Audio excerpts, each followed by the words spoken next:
I put vegetables in my food to stop my roommate's kid from eating it. Mom threatens legal action. I, 26 female, lived in a rented house with a single mother, 30 female, and her son, 6 male. I had another person living with me, but they moved out and the mother moved in. I don't mind living with her and her kid.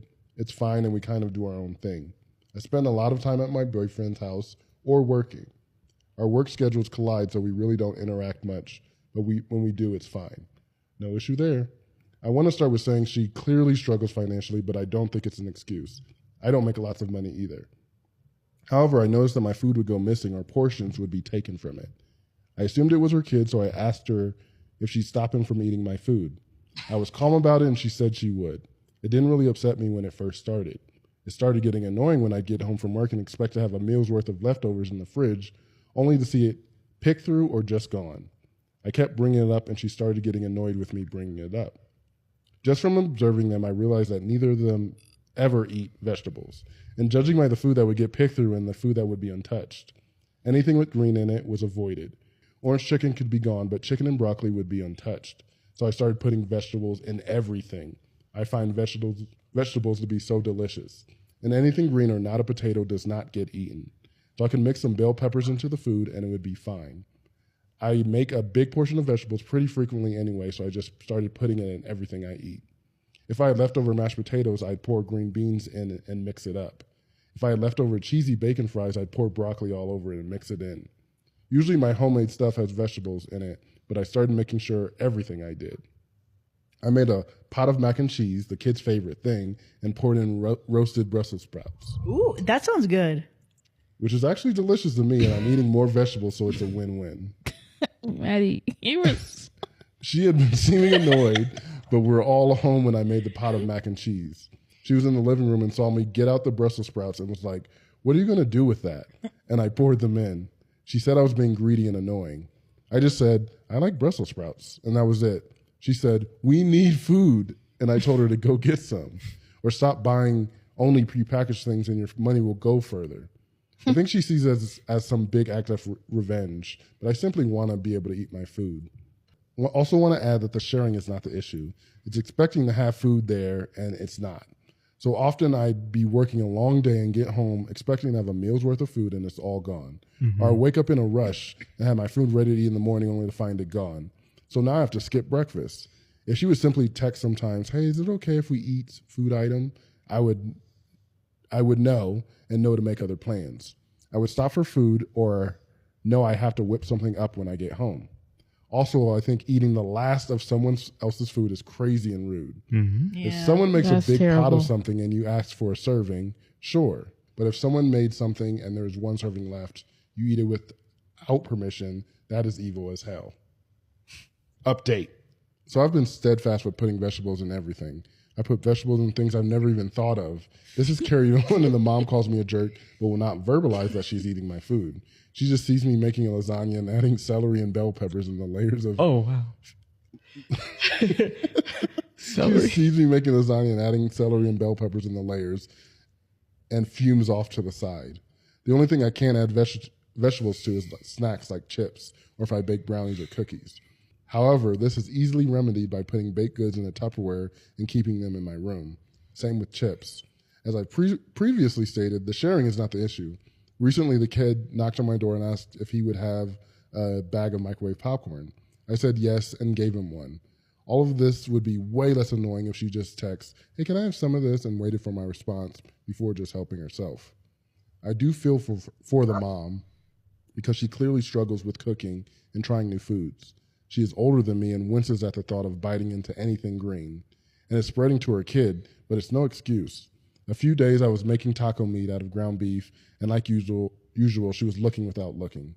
She was off to the side, watching my every move, but trying to look normal.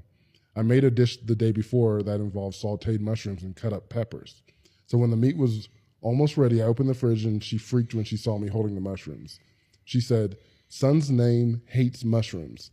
And I just poured them in the pan and mixed along with the cut up peppers. This caused her to react in a way I'd never seen from her before. She was yelling and stomping through the kitchen while the kid just watched. Felt bad for the kid to have to see his mom like that. People were worried about her tampering with my food. I don't think she's the kind to do that, but if she did, I would report that right away. She was flipping out, but she didn't snatch my food or knock anything over. She was opening and slamming cabinets, and it was all very silly. Then she started going off about how she was going to get the authorities involved. I just told her, sure, and she needs to relax. She seemed genuinely upset and stressed, and I told her that I understand being a single mom is hard, but she needs to use her government assistance more responsibly. She'll come home with cold mac and cheese, sushi, and chicken from the grocery store, prepared foods, and blow all of it on that. I suggested food pantries and buying ingredients that last a while, like potatoes. She said I was being condescending, and I always have food to eat. This is to address the just make a portion of your food and set it aside for her and the kid. I do not make enough money to regularly feed 2 other people. If every now and then she asks some of my leftovers, sure. But if this is a consistent thing that was happening, it's not as simple as giving her leftovers that I won't eat anyway. If I make a pot of something, I expect to live off of that for the next few days. If it is eaten, then my money is messed up, and I have to go shopping again and budget for more food. Waste my time and money. Am I the asshole for laughing at my sister-in-law and telling her I have zero desire to raise her child? The sister-in-law? Mm-hmm. And laughing at her? Ha ha ha. Maybe once we hear the story, we're like, I would have laughed. I would have did a little chuckle too. I, 44 female, am married to my hubby, Jimmy, 48 male, for over 2 decades. My parents died suddenly in a car accident 10 years ago. I have a younger sister, Abigail, 39 female, with Down syndrome, and Jimmy and I are her guardians. Abigail is my sweet angel on earth. When my parents passed, I was a working mother of 3 young kids, helping to build our family business with my husband. At first, Abigail lived with us full time. Jimmy has always been on my side with her care and loves her to bits. After a few months, we realized that my sister needed more attention than we could give her. There was just not enough time in the day. We had discussed what would be best for her and decided to put her into a private adult home for special needs people. It's very costly, over $10,000 a month, and comes from our own finances. The facility does all sorts of activities and field trips. She loves her home, her friends, and the special days the facility hosts. We are always stopping by to either visit, sign her out on holidays to spend with family, keeping her overnight for special sleepovers with my kids, and take her on every vacation with us. We never go more than 24 hours without one of us making sure she's okay. So now onto the issue. I have a sister-in-law, Jenny, 42, who had her first child after years of trying. She became the typical first-time mom who believes she invented motherhood and is openly opinionated about things she believes other people fall short on. I mostly ignore her, and so does Jimmy. We hosted a barbecue at my house for Labor Day with my father-in-law, mother-in-law, Jenny, her husband, baby, and my kids. Abigail had planned a trip to the zoo and asked if she could go. Of course, we said okay. While we were eating, Jenny turned to me and asked where Abigail was. Her tone was more accusatory than questioning. I simply didn't want to get into it with Jenny, so I said Abigail wanted to stay at home. Jenny then turned to her hubby and said, "See, this is why it won't ever happen." My mother-in-law asked what Jenny said she was talking about, and Jenny, all snarky, said to the whole table, "We did our wills last week, and we knew those 2 wouldn't be suitable as guardians of our baby if something happened to us." They tossed her sister into a home rather than a real family. I won't let that happen to my child. I didn't let it show, but I was extremely hurt by this. How could she say this? Instead of yelling, I laughed at her and said, "Well, that's great news since I have zero desire to raise your kid." More was said, but that was the gist of it. Jenny left with her family calling me nasty swear words as she walked out. I might have said a few swear words back myself. It's been over a month now, and Jimmy is still getting nasty texts from Jenny demanding that I apologize. My mother-in-law knows she overstepped with her comment, but is asking me to be the bigger person and say sorry to keep the peace. I refuse. Am I the asshole? Am I the asshole for not removing sensitive books and making fun of my sister-in-law's education? I live with my fiance in a 1-bedroom apartment. It's quite small, and we don't have an office. We have a bedroom, living room, bathroom, and kitchen, plus a little balcony. That means our books stand in the bookshelves in the living room. My fiance is a historian, a proper historian. He has degrees and works at a university teaching classes. His field of expertise is Germany from 1930 to 1960. That obviously includes the most infamous person of that time and the book that he wrote while imprisoned. Oh, no. We have those books. It's 2 massive books that are heavily noted and contextualized historically. So you cannot buy the thing as it is anywhere. It also says in the title. Besides, we don't have any souvenirs from that time. We have a lot of books, articles laying around. So on Friday, we had my brother and his girlfriend come over. It got too late and we invited them to stay on our couch. The next morning, the girlfriend was in a horrible mood, refused to talk to us, and made my brother leave after coffee. Then on Sunday, my brother calls me to talk and confronts me with the books they found. He said it was highly inappropriate. Those books don't belong in a household and that we needed to put them away when guests came over. I was just puzzled because my whole family knows what my fiance does.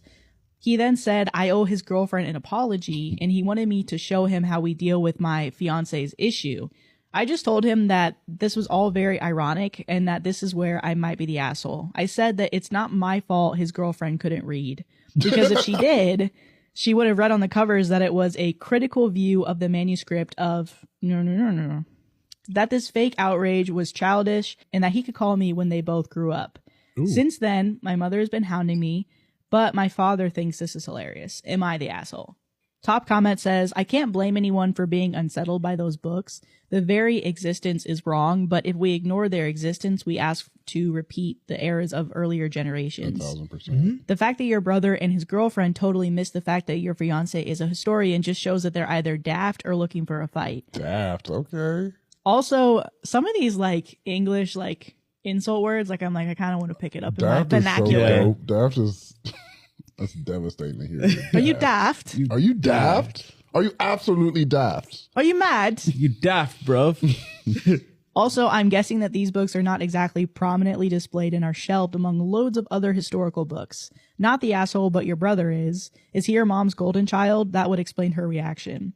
And OP responded, not prominently displayed, no, but they are hard to overlook because they are massive, tall and thick books. There's just lights around them. It's just flashing. They have like a floodlight. Spotlight. Yeah, they're just pointing directly at it. Just red and black. Yeah. No, the sun's just barely peeking through a window, just straight at it. It's like the main thing. It's the focal point of the room. So like, okay, I think you're into it a little. So I see where the hard not to miss part comes from, but in my opinion, it's also stupid. And then she said, I don't know about the golden child thing. Edit. I didn't write the title of the book as I didn't want the post to be removed. As far as I know, his girlfriend is not belonging to the group directly victimized at the time. My brother knows what my fiance does, and my mother is not a narcissist. So I wonder if the comments were like, people are going, yeah. She's crazy for that. Yes. Today I f***ed up by doing what my ex-wife says and ignoring the accident, and 2 people died. Don't post this on Reddit. Why are we listening You're to an the accessory to ex-wife? murder? That's a crime. Do not write this Oh my god. on the internet. So this happened, I don't know, 2008-ish, and it's a memory that unfortunately won't go away in my life. It popped up again unintentionally and unprovoked the other night, and it just doesn't sit right with me. I'm always left with regret and remorse. So the year was 2008 or so. I tried Googling the news headlines to corroborate my claim, but I'm not very good at that sort of advanced search. My then wife at the time is not a good person at heart. She was a Karen in training and very self-centered. We were heading up the 101 in California for her cousin's wedding one weekend. I want to say it was around Salinas. Before the exit to head west to Monterey when the accident happened, I saw a spray helicopter about 100 yards on our right take off from the field, and I watched it get about 50 feet into the air. Not too high from the helicopter, but enough to be low for a helicopter. I saw it hovering there and then saw the propellers for a second quite visibly, which caught my attention because you should honestly never see them rotating that fast when airborne. So now I'm paying complete attention to the halo, and I watch smoke come out of its engines and then just stops and it plummets to the ground like a rock. I saw it happen. I pointed it out and I started to pull over to the shoulder to help, and she yells at me, "What are you doing?" "I'm pulling over to help." "What are you going to do?" "I've got a fire extinguisher in the car. I can go put out the flames and try to pull them out." "You're not a Marine anymore. You can't just go running off and saving people anytime anymore." "But they could be hurt and I see smoke everywhere." "No, we're going to be late for the wedding. Let someone else deal with it." So The wedding? So we went away. I found out later during the week in the news that 2 people died inside that fire before emergency services got there. The worst part is that when we finally arrived to her cousin's wedding, we found out they deemed us unimportant enough for the actual ceremony, and it was just the reception we were hurrying to. I feel like those Yes. deaths are on me. I should have done something. And so there's an edit. Thanks for all the well wishes and DMs. No, I don't actually know why the comments got locked and I received no message about it. I'm aware that I have issues with PTSD from war related things, mostly, and my time as a PMC. I do therapy and I talk about everything. Perhaps it's time to add this one to the list. It is odd to me that Yeah. Should have started with that. it is odd to me that this specific instance pops up, but thanks for allowing me to share it. I still feel bad though, slightly less bad thanks to some comments.